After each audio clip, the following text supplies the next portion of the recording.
مسجد الحرام مکۃ المکرمہ اور مسجد النبوی مدینہ المنورہ سے خطبے کا اردو ترجمہ کے لیے ہمارے سوشل نیٹ ورک کو فالو کرنا نہ بھولیں اور اپنے دوست احباب کے ساتھ بھی ضرور شیئر کیجیے۔ خطبہ جمعہ مسجد النبوی، تاریخ 27 رجب 1447 ہجری بمطابق 16 جنوری 2026 عیسوی۔ موضوع اسراء و معراج، حکمتیں اور نشانیاں۔ خطیب فضیلۃ الشیخ علی الحذیفی حفظہ اللہ، ترجمہ انیس الرحمن نظام الدین۔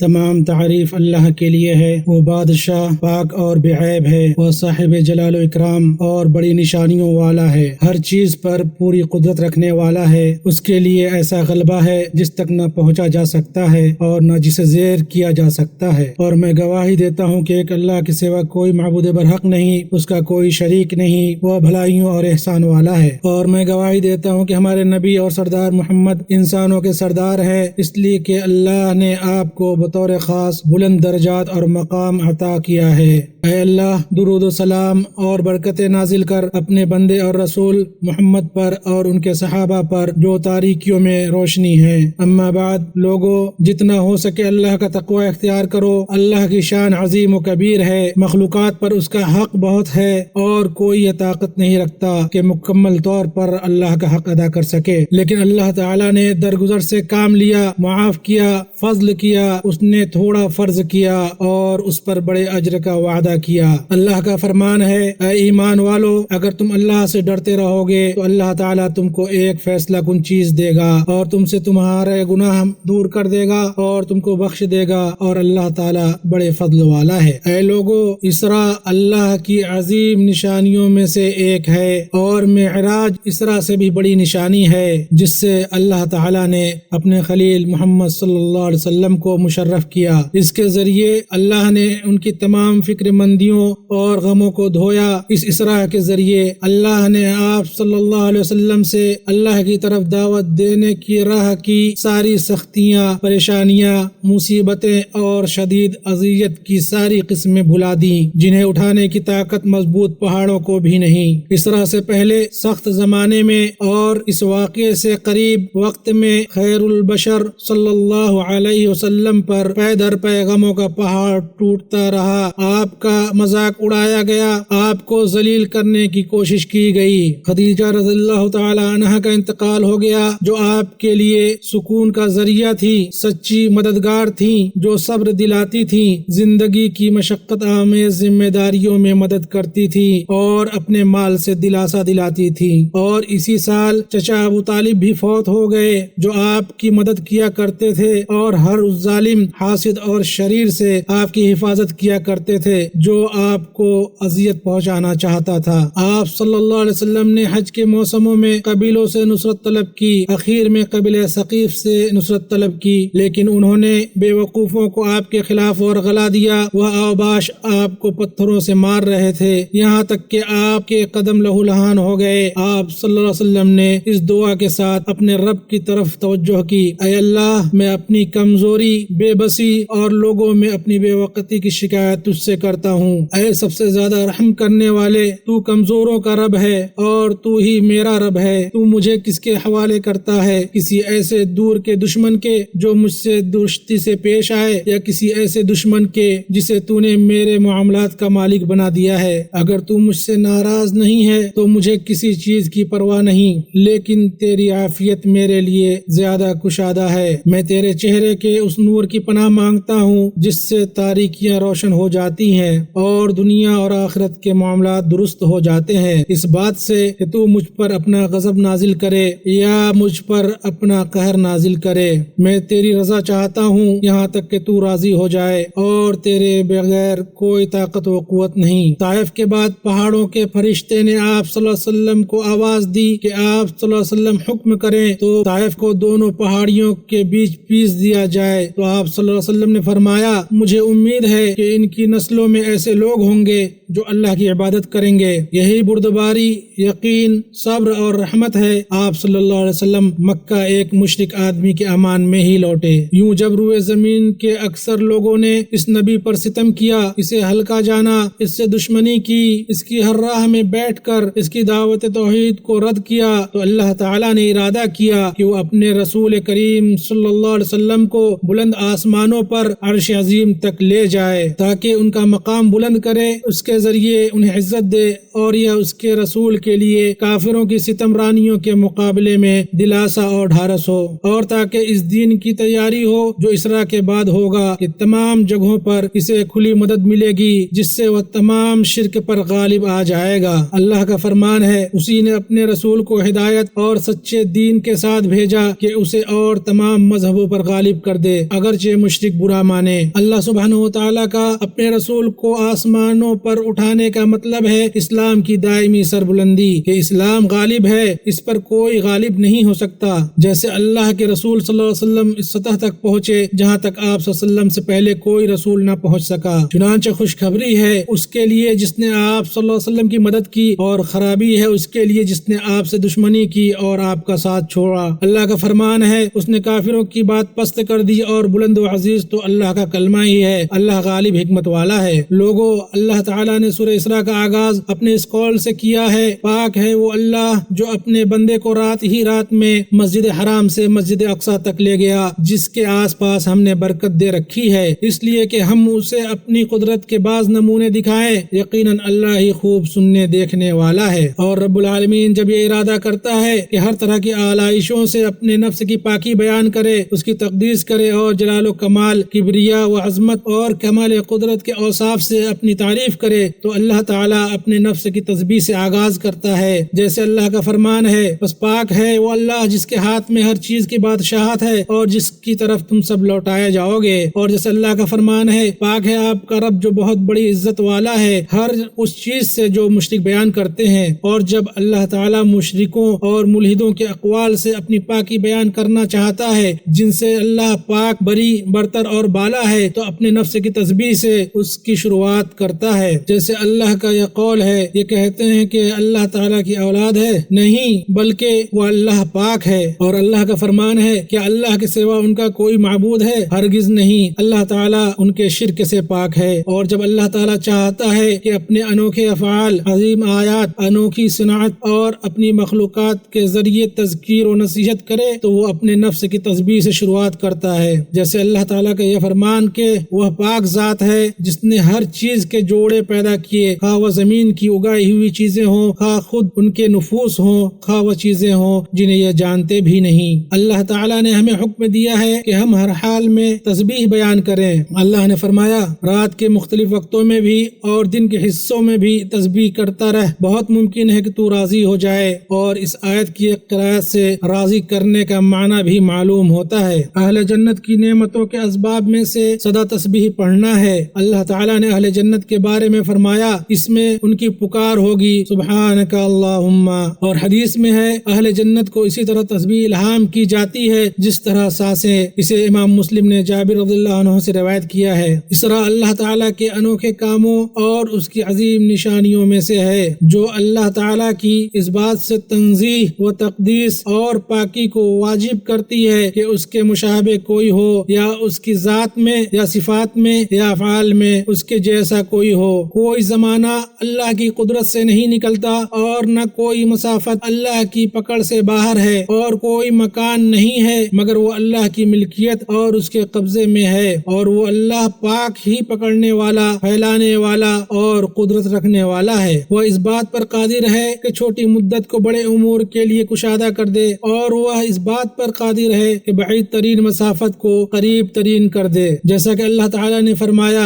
اور اللہ ایسا نہیں ہے کہ کوئی چیز اس کو عاجز کر دے، نہ آسمانوں میں اور نہ زمین میں، وہ بڑے علم والا، بڑی قدرت والا ہے۔ اور اسراء کی رات میں سید البشر صلی اللہ علیہ وسلم کا اعزاز کے طور پر شق صدر کیا گیا، جس نے آپ کی عقل، نفس، دل اور روح میں مزید کمال پیدا کیا، اور آپ کی کمال فطرت میں نور، بدن میں قوت اور ایمان میں یقین پیدا کیا۔ انس بن مالک رضی اللہ عنہ سے روایت ہے کہ اللہ کے نبی صلی اللہ علیہ وسلم نے اسراء کی رات کے بارے میں انہیں بتایا تو فرمایا میں حتیم میں لیٹا ہوا تھا کہ میرے پاس ایک آنے والا آیا، اس نے گلے سے ناف تک کا حصہ شق کیا، پھر میرے دل کو نکالا، پھر سونے کا ایک تشت لایا گیا جو ایمان سے بھرا ہوا تھا، اس سے میرا دل دھل کے بھر دیا گیا، پھر واپس لوٹا دیا گیا۔ اسے بخاری اور مسلم نے روایت کیا ہے۔ اور انس رضی اللہ عنہ سے شریک کی روایت ہے، جس رات اللہ کے نبی صلی اللہ علیہ وسلم مکہ سے مسجد اقصی لے جائے گئے، 3 فرشتوں نے آپ کو اٹھایا،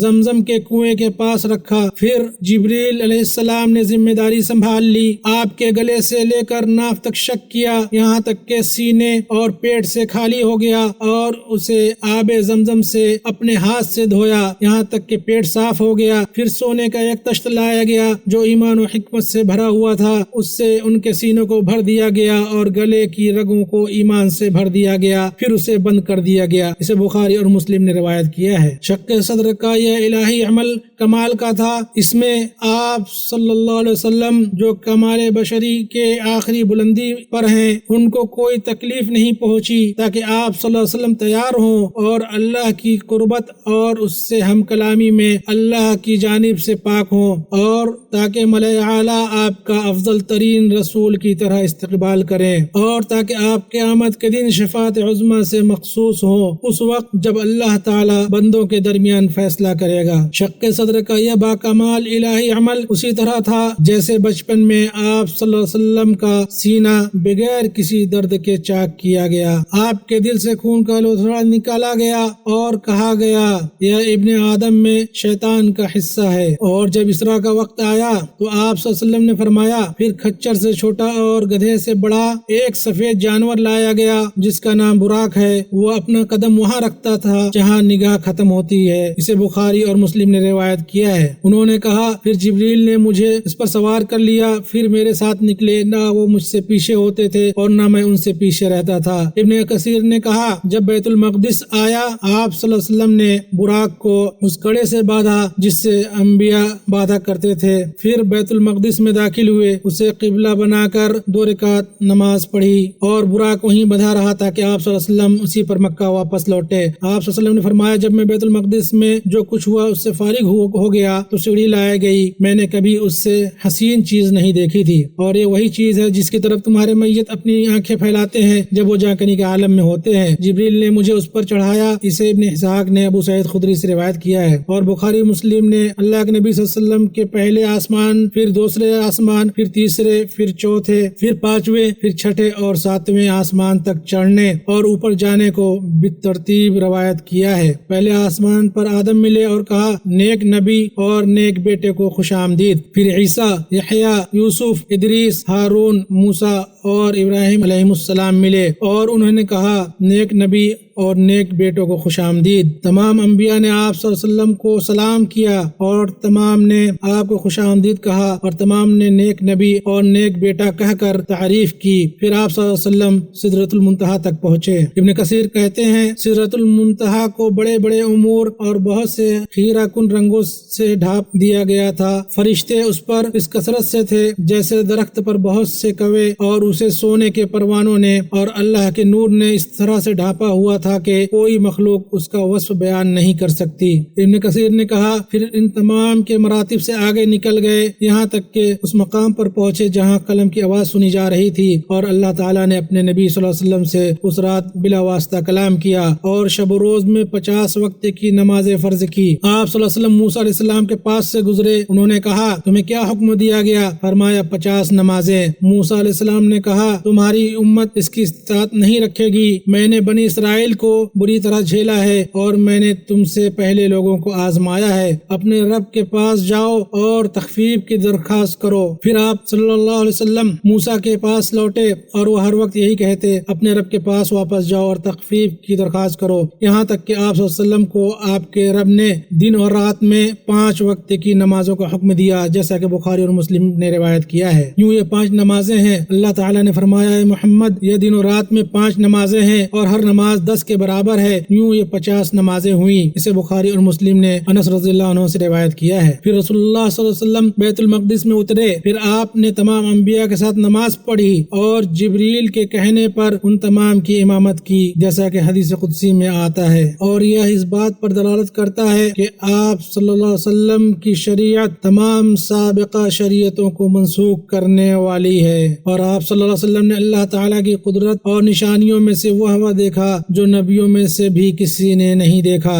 پھر براق پر سوار ہوئے اور مکہ آئے، اور اللہ نے جو عزت بخشی وہ لوگوں سے بیان کیا۔ ایمان والوں نے تصدیق کی اور ان کا ایمان مزید بڑھ گیا، اور جھٹلانے والوں نے جھٹلایا، اور اللہ کے نبی صلی اللہ علیہ وسلم نے اسراء پر دلائل و براہین قائم کیے، بیں طور کہ آپ صلی اللہ علیہ وسلم نے باریک تفصیلوں کے ساتھ ان کے سامنے بیت المقدس کا نقشہ کھینچا، جبکہ آپ صلی اللہ علیہ وسلم نے بیت المقدس کو پہلے نہیں دیکھا تھا۔ جابر رضی اللہ تعالی عنہ سے روایت ہے، انہوں نے کہا رسول اللہ صلی اللہ علیہ وسلم نے فرمایا، جب قریش نے مجھے جھٹلایا میں حتیم میں کھڑا ہوا، اللہ تعالیٰ نے میرے لیے بیت المقدس کو اجاگر کر دیا، میں نے اس کی نشانیوں کے بارے میں بتلانے لگا جبکہ میں بیت المقدس کو دیکھ رہا تھا۔ اسے بخاری اور مسلم نے روایت کیا ہے۔ وہاں کچھ لوگ ایسے تھے جو اس شہر کا سفر کیے ہوئے تھے اور مسجد دیکھ رکھی تھی۔ جھٹلانے والوں نے کہا جہاں تک نقشہ کھینچنے کی بات ہے تو اللہ کی قسم اس نے صحیح بیان کیا ہے، اور آپ صلی اللہ علیہ وسلم کی سچائی کی نشانیوں میں سے یہ تھا کہ آپ صلی اللہ علیہ وسلم نے فرمایا، ہم بنی فلاں کے قافلے سے گزرے فلاں وادی میں، ان کا قافلہ ان سے بکھر گیا، میں نے ان کی رہنمائی کی جبکہ میں شام کی طرف متوجہ تھا، پھر میں آیا یہاں تک کہ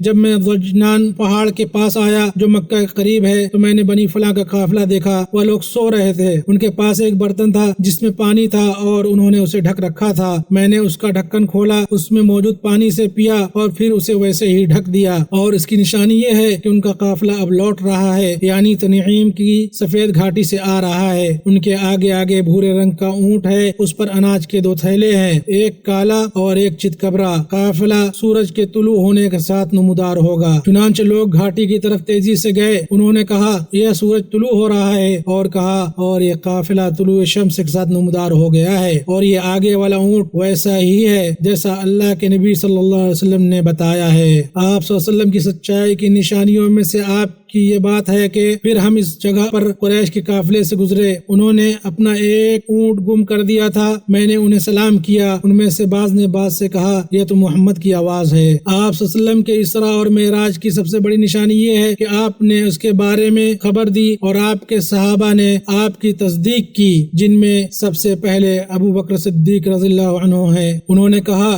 کہ اگر آپ صلی اللہ علیہ وسلم نے یہ بات کہی ہے تو آپ نے سچ کہا ہے، میں صبح و شام اس سے بھی زیادہ بعید آسمان کی خبر کے سلسلے میں آپ کی تصدیق کرتا ہوں۔ آپ صلی اللہ علیہ وسلم لوگوں کے سلسلے میں جھوٹ نہیں بولتے تو اللہ پر کیسے جھوٹ بول سکتے ہیں؟ اسراء اور معراج بیداری کی حالت میں روح اور جسم مبارک کے ساتھ ہوا تھا، اور یہی مسلمانوں کا عقیدہ ہے۔ اور جہاں تک بات ہے ان احادیث کی جن میں ذکر ہے کہ یہ خواب میں ہوا تھا، تو وہ ساری حدیثیں اس بات پر دلالت کرتی ہیں کہ وہ خواب مقدمہ کے طور پر تھے۔ ابن کثیر کہتے ہیں بیداری کے عالم میں جو واقعہ پیش آیا اس سے پہلے ویسا ہی آپ صلی اللہ علیہ وسلم نے خواب میں دیکھا، تاکہ یہ خواب آپ کے لیے اس واقعے کی علامت، مقدمہ، ثابت قدمی اور انسیت کا سبب بن سکے۔ اور انبیاء کے خواب بھی حق ہوا کرتے ہیں، جیسا کہ ابراہیم علیہ السلام کا اپنے بیٹے کو ذبح کرنے کے سلسلے میں خواب تھا۔ عائشہ رضی اللہ عنہا کی حدیث ہے، وہ فرماتی ہے آپ صلی اللہ علیہ وسلم جو بھی خواب دیکھتے وہ صبح کی روشنی کی طرح سامنے آ جاتا۔ اسے بخاری و مسلم نے روایت کیا ہے۔ معراج میں آپ صلی اللہ علیہ وسلم نے اللہ کی ایسی بڑی بڑی نشانیوں کا مشاہدہ کیا جس سے آپ فضیلت میں رسولوں پر فائق ہو گئے، اور آسمان کو بھی آپ کے قدم مبارک سے ایسے ہی شرف حاصل ہوا جس طرح زمین کو۔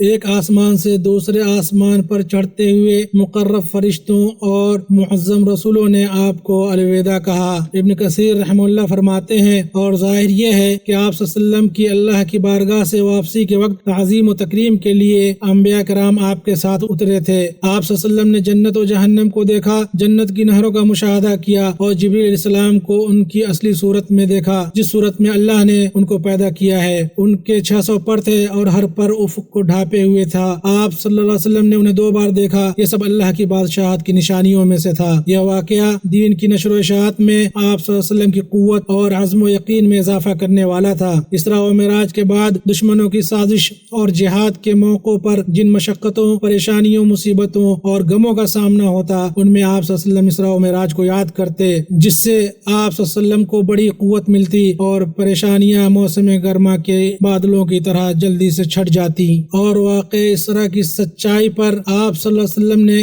جو بھی براہین پیش کیے، اسے اللہ نے قرآن مجید میں اور اس کے رسول نے اپنی سنت میں بیان کیا ہے، جس میں ہم ذرہ برابر بھی شک نہیں کرتے۔ ہمارا یقین ہمارے رسول صلی اللہ علیہ وسلم کی اس بصارت پر، جس کے بارے میں اللہ نے فرمایا ہے، نہ تو نگاہ بھٹکی اور نہ ہی حد سے بڑھی، ہماری خود کی نگاہوں پر یقین سے کہیں بڑھ کر ہے، کیونکہ ہماری نگاہیں دھوکہ کھا سکتی ہیں، اور ہمارا اعتماد ہمارے رسول کے دل پر ہمارے خود کے دلوں پر اعتماد سے کہیں عظیم ہے، کیونکہ اللہ تعالیٰ کا فرمان ہے، دل نے نہیں جھٹلایا جو کچھ اس نے دیکھا، اور کیونکہ ہمارے دلوں میں تقصیر پائی جاتی ہے۔ بسم اللہ الرحمن الرحیم۔ اللہ تعالیٰ نے فرمایا، پھر اس نے اللہ کے بندے کے دل میں القاء کیا جو کچھ القاء کیا، دل نے جھوٹ نہیں کہا تھا جو کچھ دیکھا تھا، پھر جو کچھ اس نے دیکھا تم اس میں جھگڑتے ہو، اور اس نے اس کو ایک بار اور بھی دیکھا سدرۃ المنتہا کے پاس، جس کے پاس جنت الماوا ہے، جبکہ اس سدرہ پر چھا رہا تھا جو کچھ چھا رہا تھا، یعنی نور، نہ تو نظر باقی نہ حد سے بڑھی، بے شک اس نے اپنے رب کی بڑی بڑی نشانیاں دیکھی۔ اللہ مجھے اور آپ کو قرآن عظیم میں برکت عطا فرمائے اور ہمیں سید المرسلین کے طریقے سے فائدہ پہنچائے۔ میں یہ بات کہتا ہوں اور اپنے لیے، آپ کے لیے اور تمام مسلمانوں کے لیے اللہ سے مغفرت طلب کرتا ہوں۔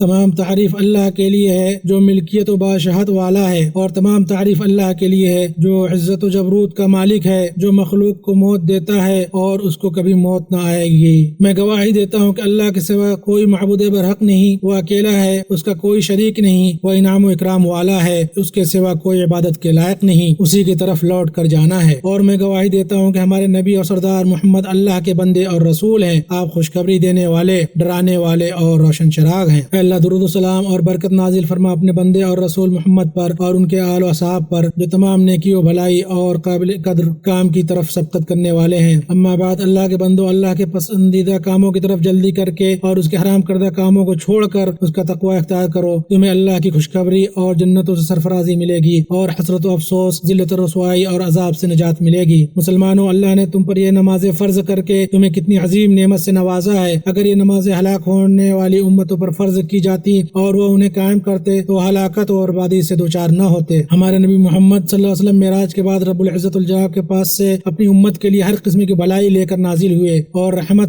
سلامتی، انصاف، احسان اور سیدھی راہ کی ہدایت لے کر آئے، اور ایسی مکمل رحمت والی جامع شریعت لے کر آئے جو پوری زندگی کی اصلاح کرتی ہے، جس میں نہ تو کسی طرح کا ظلم ہے نہ کوئی عیب، اور جس سے بڑھ کر رحمت والی اور عدل والی شریعت انسانیت نے کبھی نہیں دیکھی۔ اللہ تعالیٰ کا فرمان ہے، ہم نے آپ کو تمام عالم کے لیے رحمت بنا کر بھیجا ہے، اور لوگوں نے اپنی آنکھوں سے دیکھا اور اس کے سائے میں اپنی زندگیاں گزاری، تو مسلمانوں کا لوگوں پر کیا ہی اچھا اثر رہا، اور اسلام کے دشمنوں کا مسلمانوں پر کتنا برا اور قبیح اثر رہا۔ اللہ تعالیٰ کا فرمان ہے، تم بہترین امت ہو جو لوگوں کے لیے نکالی گئی ہے، تم بھلائی کا حکم دیتے ہو اور برائی سے روکتے ہو، اور اللہ پر ایمان رکھتے ہو، اور اگر اہل کتاب ایمان لاتے تو ان کے لیے بہتر ہوتا، ان میں سے کچھ مومن ہیں اور ان کے اکثر فاسق ہیں۔ اور نبی صلی اللہ علیہ وسلم نے فرمایا، مخلوق اللہ کے عیال ہے، اور اللہ کے نزدیک سب سے زیادہ محبوب شخص وہ ہے جو اس کے عیال کے لیے سب سے زیادہ نفع بخش ہو، اور یہ صفت آپ مومنوں میں پائیں گے۔ اور اللہ کے عیال کا مطلب ہے وہ لوگ جن کا وہ کفیل ہے اور جن کے ساتھ وہ احسان کرتا ہے۔ اے مسلمانوں، کیا تم جانتے ہو کہ معراج سے واپس آنے کے بعد رسول اللہ صلی اللہ علیہ وسلم کی ثابت قدمی کا کیا حال تھا؟ امام ابن کثیر رحمہ اللہ فرماتے ہیں، اور آپ صلی اللہ علیہ وسلم مکہ واپس آ گئے اور مکہ میں صبح کی، اور آپ صلی اللہ علیہ وسلم انتہائی ثابت قدمی، سکون اور وقار کی حالت میں تھے۔ اس رات آپ صلی اللہ علیہ وسلم جو نشانیاں اور چیزیں دیکھی تھی، اگر کوئی دوسرا انہیں یا ان کا کچھ حصہ دیکھ لیتا تو صبح حیران ہوتا یا عقل کھو بیٹھتا، لیکن آپ نے سکون کی حالت میں صبح کی۔ سو پاک ہے وہ ذات جس نے خاص طور پر آپ صلی اللہ علیہ وسلم کو یہ انسانی کمال عطا فرمایا۔ اللہ کے بندو، بے شک اللہ اور اس کے فرشتے نبی پر درود بھیجتے ہیں۔ اے ایمان والو، تم بھی ان پر درود اور خوب سلام بھیجا کرو۔ اے اللہ محمد پر اور ان کی آل اور اولاد پر رحمت نازل فرما، جیسا کہ تو نے ابراہیم پر اور ان کی آل پر رحمت نازل کی۔ بے شک تو ہی قابل تعریف بزرگی والا ہے، اور محمد پر ان کی آل پر برکت نازل فرما، جیسا کہ تو نے ابراہیم پر اور ان کی آل پر برکت نازل کی۔ بے شک تو ہی قابل تعریف بزرگی والا ہے۔ اے اللہ خلفائے راشدین ابو بکر، عمر، عثمان اور علی سے اور تمام صحابہ سے راضی ہو جا، اور ان لوگوں سے بھی راضی ہو جا جو نیکی کے ساتھ قیامت تک ان کے نقش قدم پر چلے، اور اپنی رحمت سے ہمیں بھی ان کے ساتھ شامل فرما۔ اے سب سے زیادہ رحم کرنے والے، اے اللہ اسلام اور مسلمانوں کو غلبہ عطا فرما اور کفر اور کافروں کو ذلیل کر۔ اے اللہ اپنے دین، اپنی کتاب اور اپنے نبی محمد صلی اللہ علیہ وسلم کی سنت کی نصرت فرما۔ اے اللہ ہر جگہ اسلام اور مسلمانوں کی حفاظت فرما۔ اے اللہ ہمارے فوت شدگان اور تمام مسلمانوں کے فوت شدگان کی مغفرت فرما، اور تمام مسلمان مرد و عورتوں کی مغفرت فرما۔ اے بخشنے والے، اے رحم کرنے والے، اے اللہ ہمارے مریضوں اور تمام مسلمانوں کے مریضوں کو شفا عطا فرما۔ اے اللہ ہمیں اور ہماری اولاد کو شیطان اور اس کے کارندوں سے بچا۔ اے اللہ ہر مسلمان مرد و عورت کے معاملات کو آسان فرما۔ اے اللہ ہم سے مہنگائی، وبا، سود، زنا، زلزلے، مصیبتوں اور فتنوں کو دور فرما، خواہ وہ ظاہر ہو یا پوشیدہ۔ اے اللہ ہمیں بارش عطا فرما۔ اے اللہ ہمیں بارش عطا فرما جو مفید ہو اور نقصان دہ نہ ہو۔ اے اللہ ہماری اور تمام مسلمانوں کی پردہ پوشی فرما اور ہمارے خوف کو امن میں بدل دے۔ اے اللہ اس مبارک ملک کی حفاظت فرما، اس کی سرحدوں، اس کے فوجیوں، اس کے امن و امان اور اس کی نعمتوں کی حفاظت فرما۔ اے اللہ خادم حرمین شریفین کو توفیق یاب کر اور ہر بھلائی پر ان کی مدد فرما۔ اے اللہ انہیں اور ان کے ولی عہد کو ان کاموں کی توفیق عطا فرما جن میں اس ملک کی اور بندوں کی بھلائی ہو۔ اے اللہ بیت المقدس کی صہیونی قبضہ گیروں سے حفاظت فرما۔ اے اللہ فلسطین کی صہیونی قبضہ گیروں پر نصرت فرما۔ اے اللہ اہل فلسطین میں سے مومنوں اور مسلمانوں کے لیے خوشحالی اور نجات کا راستہ پیدا فرما۔ اے اللہ انہیں ان کے شر پسندوں کے شر سے بچا، انہیں کھانا اور کپڑا عطا فرما اور ان کے لیے گرمائش کا بندوبست فرما، اور ان پر اپنی وہ رحمت نازل فرما جو تیری رحمت کے سوا ہر رحمت سے انہیں بے نیاز کر دے۔ اے اللہ، اے ہمارے رب، ہمیں دنیا میں بھلائی عطا فرما اور آخرت میں بھی بھلائی عطا فرما، اور ہمیں دوزخ کے عذاب سے بچا۔ اے اللہ ہمیں ایک پل یا اس سے کم کے لیے ہمارے حال پر نہ چھوڑ۔ اللہ کے بندو، اللہ کو یاد کرو اور اس کی نعمتوں پر اس کا شکر ادا کرو، وہ تمہیں اور زیادہ عطا کرے گا، اور یقیناً اللہ کا ذکر سب سے بڑی چیز ہے، اور اللہ جانتا ہے جو کچھ تم کرتے ہو۔